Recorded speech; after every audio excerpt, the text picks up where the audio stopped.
नमस्कार दोस्तों, स्वागत है आपका बालाजी एस हिंदी क्लास में। तो दोस्तों, इस क्लास में हम एसएसटी का प्रैक्टिस सेट हल करेंगे। इसके पहले भी कई पार्ट मैं दे चुका हूं, अगर आप लोग ना देखे हो तो प्लेलिस्ट में जा करके देख सकते हैं। ये जो आपका एग्ज़ाम दिसंबर 2024 में होने वाला है अभी, तो उसके लिए जो 6 to 8 के लिए ये बहुत ही इम्पोर्टेंट है। ये एसएसटी सामाजिक अध्ययन है, ये 6 to 8 के लिए इम्पोर्टेंट है। तो चलिए प्रारंभ करते हैं। पहला क्वेश्चन, वीर शैववाद निम्नलिखित में से किस विशेष व्यक्ति विशेष से जुड़ा हुआ है? तो ऑप्शन नंबर दोस्तों क्या सही हो जाएगा दोस्तों? तो ऑप्शन नंबर आपका प्यारे दोस्तों पहला है बसवंशा, बसवन्ना या अलम्मा प्रभु या चोखा मेला या अक्कम महादेवी। तो दोस्तों ऑप्शन नंबर क्या सही हो जाएगा दोस्तों?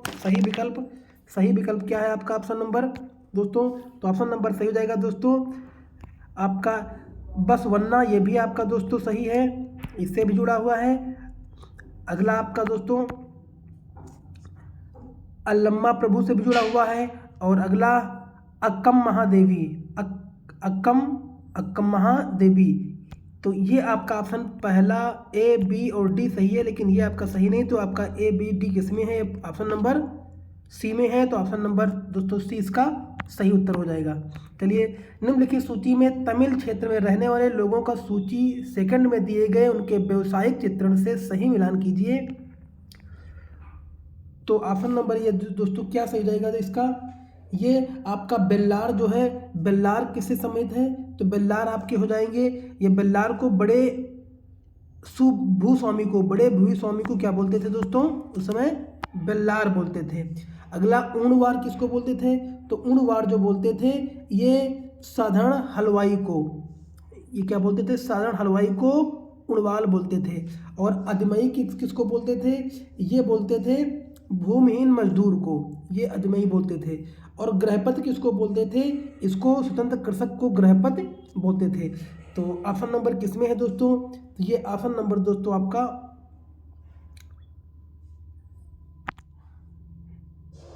ए का थर्ड, बी का फोर्थ किस में है? ए का थर्ड, बी का फोर्थ। हाँ, तो ये आपका इस एक ही ऑप्शन में है, ए का थर्ड और बी का फोर्थ, ऑप्शन नंबर बी में। तो यही आपका ऑप्शन नंबर दोस्तों सही हो जाएगा। चलिए अगला देखते हैं। प्राचीन काल में सिल्ट रूट शब्द संबंधित है दोस्तों। तो सिल्ट रूट किससे संबंधित है? तो ये दोस्तों हो जाएगा, प्राचीन काल में जो सिल्ट रूट था ये दोस्तों संबंधित है, ये आपका हो जाएगा चीन से दूसरे देशों में रेशमी कपड़ों को ले जाने वाला व्यापारियों की यात्रा मार्ग। तो ऑप्शन नंबर दोस्तों क्या सही हो जाएगा? ऑप्शन नंबर आपका ए दोस्तों इसका सही हो जाएगा। चलिए अगला देखिए। 12वीं शताब्दी में निम्नलिखित में से किस शिलालेख में रथकारों या रथ निर्माताओं की स्थिति पर विचार किया गया है? तो 34 का ऑप्शन नंबर दोस्तों क्या सही हो जाएगा? 34 का ऑप्शन नंबर दोस्तों सही हो जाएगा। ये विचार जो किया गया है, ये विचार किया गया है उय्याकोडन उद्यान। ऑप्शन नंबर आपका दोस्तों डी सही हो जाएगा, क्योंकि ये शिलालेख आपका तिरुचिनापल्ली तालुका से संबंधित है, जो वर्तमान में तमिलनाडु में स्थित है। और वोलमपट्टी कोयंटूर जिला तमिलनाडु पर वेट्टुलुट्टू लिपि में लिपिबद्ध एक तमिल शिलालेख है, जो कि चालुक्य वंश की बादामी शाखा को मूल शाखा कहा जाता है। तो इसका ऑप्शन नंबर डी दोस्तों सही हो जाएगा। चलिए, अपनी पुस्तक स्त्री पुरुष तुलना में ताराबाई शिंदे की आलोचना की है। क्या पुरुषों और महिलाओं के बीच पारस्परिक अंतरों को या पुरुषों और महिलाओं के बीच प्राकृतिक अंतरों को? तो ऑप्शन नंबर दोस्तों क्या सही हो जाएगा? इसका ऑप्शन नंबर आपका दोस्तों ए सही हो जाएगा।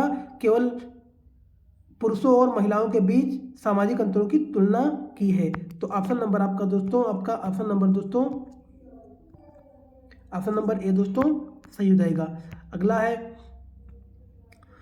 निम्नलिखित में से किस ग्रंथ में पेरियालवाल, अंडाल, तोरण, डिप्पाडोरी, अलवार और नम्मालवार के गीतों का संकलन किया गया है? तो ये दोस्तों गीतों का संकलन जो किया गया है ये हो जाएगा दोस्तों दिव्य प्रबंधम में। तो ऑप्शन नंबर आपका दोस्तों ए सही हो जाएगा। चलिए अगला है, निम्नलिखित में से एक महाजन पद के शासकों द्वारा वसूल किया जाने वाला नियमित दोस्तों नियमित कर क्या है? तो जो आपका नियमित कर दोस्तों इसमें हो जाएगा वो कौन सा है? वो हो जाएगा वो दोस्तों हो जाएगा आपका परिवार पर कर, जो कि ऑप्शन नंबर आपका दोस्तों डी में सही हो जाएगा, परिवार पर कर। क्योंकि परिवार पर कर महाजन पद के शासकों द्वारा वसूल किया जाने वाला नियमित कर नहीं था और महाजन पद काल में कर व्यवस्था सुदृढ़ आधारित पर स्थापित थी और करों का बोझ मुख्यतः किसानों पर ही था और उपज का छठा भाग कर के रूप में लिया जाता था और कर संग्रह करने वाले अधिकारियों में सबसे प्रधान ग्राम भोजक था। तो इसमें आप लोग नहीं का सब जरूर ध्यान रखिए। तो ऑप्शन नंबर आपका ये सारे थे, लेकिन आपका परिवार पर कर नहीं था। अगला, जनजातियों पर औपनिवेशिक शासक के बारे में निम्नलिखित कथनों को पढ़ें तथा सही विकल्प को चुनें। तो आरक्षित वन निजी अधिकार या विशेषाधिकार या तो पूरी तरह से प्रबंधित थे या उसमें केवल कड़ी शर्तों की तरह अनुमति दी गई थी, या संरक्षित वन जहां सरकार ने स्थानीय आबादी या निजी व्यक्तियों के कुछ अधिकारियों का प्रयोग करने की अनुमति दी है। तो ऑप्शन नंबर दोस्तों क्या? ऑप्शन नंबर आपका दोनों सही हैं, ए और बी दोनों ऑप्शन नंबर सही हैं। तो ऑप्शन नंबर दोस्तों क्या सही हो जाएगा? 38 का ऑप्शन नंबर दोस्तों सही हो जाएगा, ऑप्शन नंबर इसमें बी। चलिए अगला है, निम्नलिखित में से कौन सा नारा श्री नारायण गुरु द्वारा दिया गया था? तो ये जो नारायण गुरु द्वारा दिया गया था ये आपका हो जाएगा दोस्तों मानव की एक जात एक धर्म एक ईश्वर का नारा श्री नारायण गुरु द्वारा दिया गया था। और श्री नारायण गुरु का जन्म केरल के तिरुवनंतपुरम के एक गांव चेमपंजी में 22 अगस्त 1856 को दोस्तों हुआ था। तो ऑप्शन नंबर आपका दोस्तों ए सही हो जाएगा। निम्नलिखित में से स्वाभिमान आंदोलन किसने शुरू किया था? तो स्वाभिमान आंदोलन जो शुरू किया था ये हो जाएगा ए.वी. रामास्वामी नायडू ने किया था, जो कि ऑप्शन नंबर आपका दोस्तों ए सही हो जाएगा। अगला, नीचे दिए कथनों पर ABC को पढ़े तथा सही विकल्प को चुने। 19वीं शताब्दी में नए शहरों में मजदूरी की मांग बढ़ी, गांवों और कस्बों से अपेक्षाकृत धनी लोग शहरों में मजदूरी के लिए जाने लगे। हालांकि नए स्थानों पर काम की दशाएं कठोर थी, परंतु यह निचली जातियों के लोग स्वर्ण जमींदारों द्वारा उनके जनतन पर दमनकारी कब्जे से छूट निकलने का एक मौका था। तो ऑप्शन नंबर दोस्तों क्या सही जाएगा? केवल ए तथा सी सही है। इसमें ऑप्शन नंबर दोस्तों जो आपका था ए और सी सही है, लेकिन आपका बी सही नहीं है। तो ऑप्शन नंबर आपका सी दोस्तों सही हो जाएगा। निम्नलिखित में से कौन सा नेता एक लोकप्रिय छविकरण के सारथी के रूप में चित्रण में अंग्रेजों के खिलाफ युद्ध में अन्य राष्ट्रवादी नेताओं का मार्गदर्शन कर रहा था? तो ये हो जाएगा मोहनदास करमचंद गांधी, जो कि ऑप्शन नंबर आपका दोस्तों डी में सही हो जाएगा। 42 का ऑप्शन नंबर दोस्तों क्या हो जाएगा? 42 का option number C Mohandas Karamchand Gandhi हो जाएगा, जो कि ऑप्शन नंबर आपका दोस्तों सी है। अगला है, निम्नलिखित कथनों ए तथा बी को पढ़िए। औरंगजेब ने कंपनी को शुल्क मुक्त व्यापार करने का अधिकार देते हुए एक फरमान जारी किया। कंपनी अधिक रियायतें नहीं चाहती थी और मौजूदा विशेषाधिकारों में हेर फेर करने की कोशिश नहीं करती थी। तो ये ऑप्शन नंबर दोस्तों क्या सही हो जाएगा? 43 का ऑप्शन नंबर दोस्तों सही हो जाएगा कि ए सही है लेकिन बी गलत है। आपका ये पहला वाला ऑप्शन तो सही है लेकिन बी आपका गलत है। तो ऑप्शन नंबर आपका डी में सही हो जाएगा। चलिए, निम्नलिखित में से कौन से कथन भारतीय संविधान की विशेषताओं के बारे में सही है जब इसका प्रारूपण हुआ था? इसमें उन समुदायों को जो कि भारत के सबसे बड़े अनुपात को संगठित करते थे उनके मतदान के अधिकारियों को अंगीकृत किया गया। इसमें सभी नागरिकों को कानून की नज़र में समान माना गया है। इसमें समाज के निर्धन और सबसे वंचित तबकों के लिए विशेष सुविधा की व्यवस्था की गई है। तो इसमें क्या सही है आपका पहला जो आपका है, इसमें समुदायों को जो कि भारत के सबसे बड़े अनुपात को संगठित करते हुए उसके मतदान के अधिकारियों को अंगीकृत किया गया, ये नहीं किया गया है। बाकी बी और सी दो सही है। तो ऑप्शन नंबर आपका दोस्तों बी सही हो जाएगा। सौर मंडल के संदर्भ में कौन सा कथन सही है? तो सौर मंडल 45 का ऑप्शन नंबर दोस्तों सही हो जाएगा।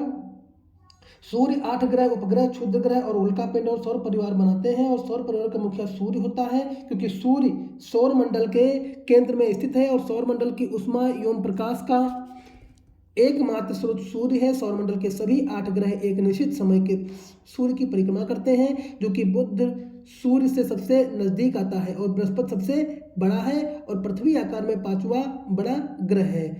तो इसका ऑप्शन नंबर दोस्तों क्या सही हो जाएगा? ऑप्शन नंबर आपका दोस्तों बी सही हो जाएगा। चलिए अगला है, नीचे दिए गए कथनों ए बी सी को पढ़ें व सही विकल्प का चुनाव करें। तो ऑप्शन नंबर आपका, प्रत्येक अक्षांश के मान के साथ उत्तर या दक्षिण भी लिखा जाता है और प्रत्येक स्थान के देशांतर के साथ उत्तर या दक्षिण भी लिखा जाता है। तो इसका ऑप्शन नंबर दोस्तों क्या सही जाएगा?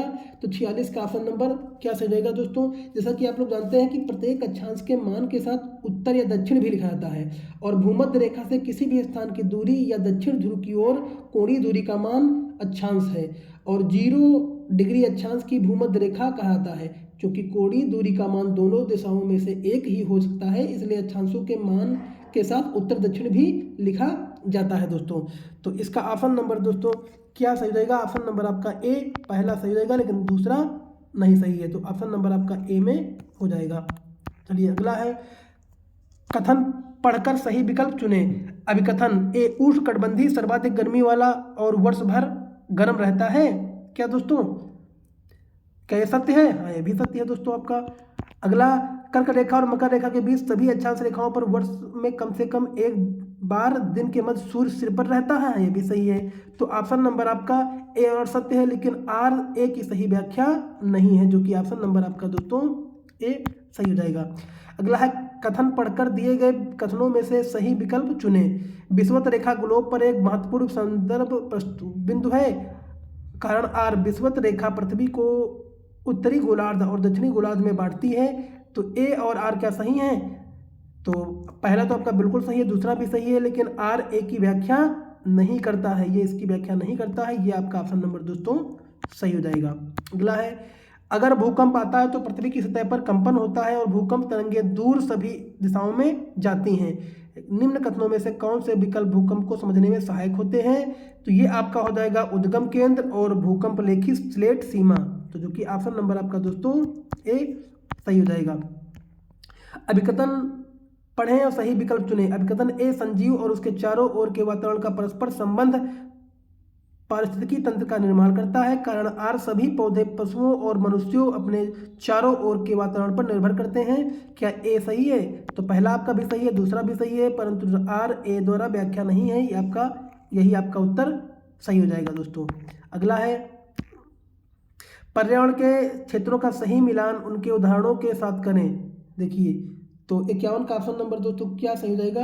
51 का, जैसे कि हम देते हैं, स्थल मंडल क्या है? स्थल मंडल इसमें क्या है? तो स्थल मंडल आपका दोस्तों हो जाएगा, स्थल मंडल ये आपका हो जाएगा धातु और चट्टान। वायुमंडल क्या है?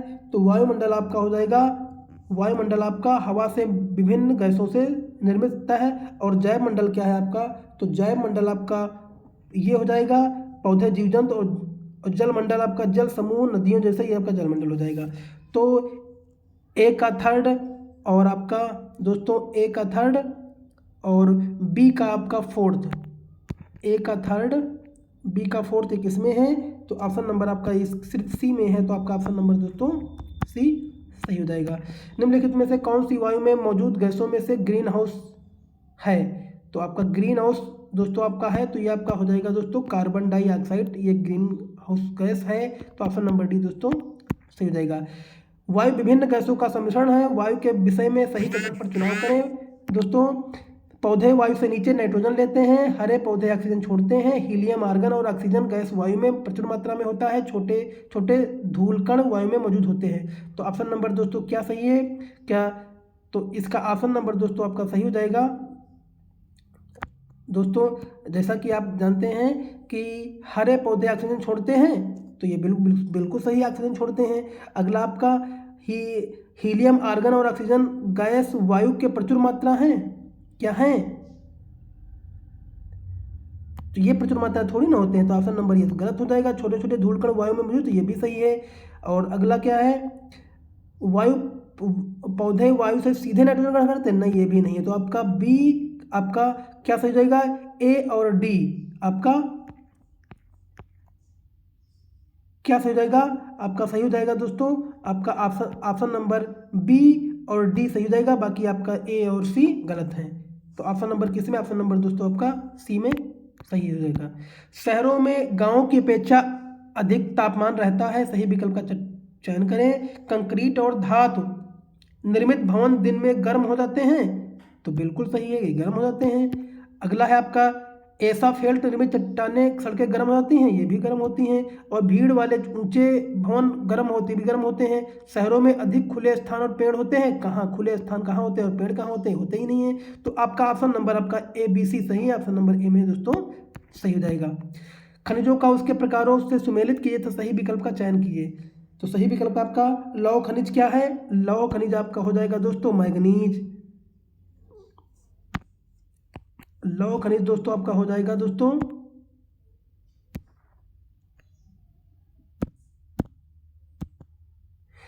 ये आपका मैग्नीज हो जाएगा। और जीवाश्म ईंधन क्या हो जाएगा? तो जीवाश्म ईंधन आपका दोस्तों ये कोयला हो जाएगा। अधात्विक खनिज क्या हो जाएगा दोस्तों? तो अधात्विक खनिज आपका चूना पत्थर हो जाएगा, बाकी अलौह सीसा हो जाएगा। तो ऑप्शन नंबर किस में है? ए का फोर्थ, बी का थर्ड, ए का फोर्थ, बी का थर्ड, ऑप्शन नंबर किस में है? सी में है। तो ऑप्शन नंबर सी आपका दोस्तों सही हो जाएगा।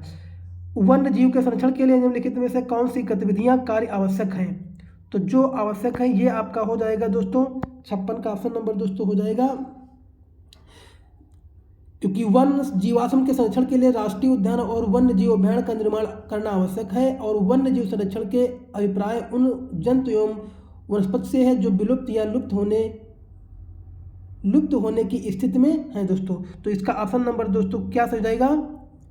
और इसके अलावा दोस्तों वन्य जीव की सुरक्षा सरकार ने वन्य जीव संरक्षण अधिनियम 1972 अस्तित्व में लाई थी। और इस कानून में पहले से भारत में केवल 5 राष्ट्रीय उद्यान है, जबकि वर्तमान में 104 राष्ट्रीय उद्यान है और 551 वन्य जीव अभयारण्य है। 42 संविधान संशोधन 1976 द्वारा वन और जंगली जानवर और पक्षियों के संरक्षण को समवर्ती सूची में रखा गया। तो इसका ऑप्शन नंबर राष्ट्रीय उद्यान और वन्य जीव हो जाएगा, जो कि ऑप्शन नंबर आपका दोस्तों सी में सही हो जाएगा।